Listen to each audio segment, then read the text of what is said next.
I'm sorry, honey, I have nothing for you. I couldn't breathe.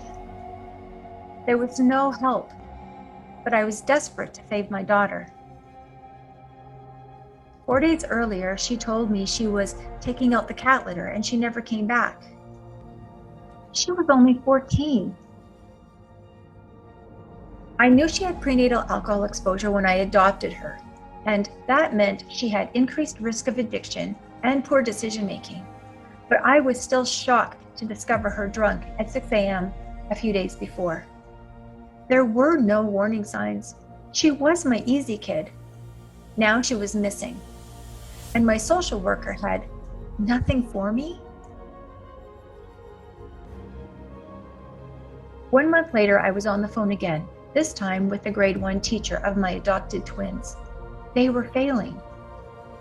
At the parent-teacher meeting, I asked if we could move them back a grade to build a better foundation. No, we don't do that, she said.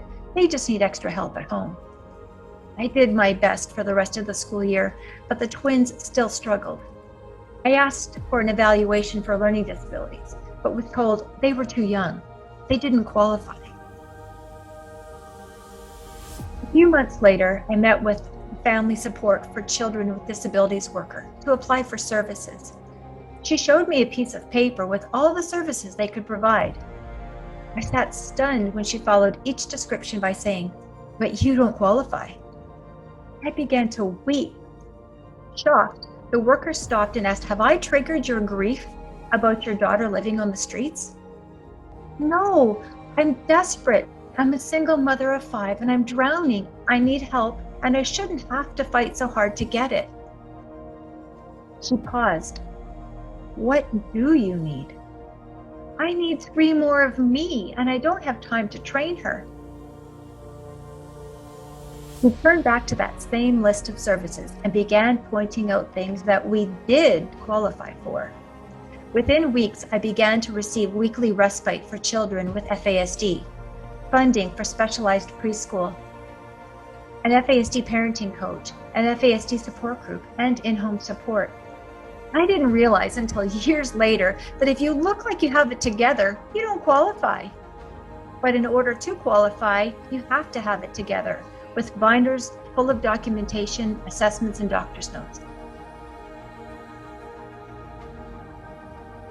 Since that day 11 years ago, our family has lived in perpetual crisis.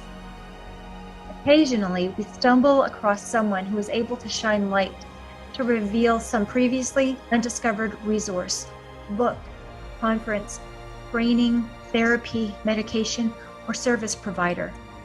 Most often, the one shining the light is another parent who feels just as lost, but willingly shares what they have discovered.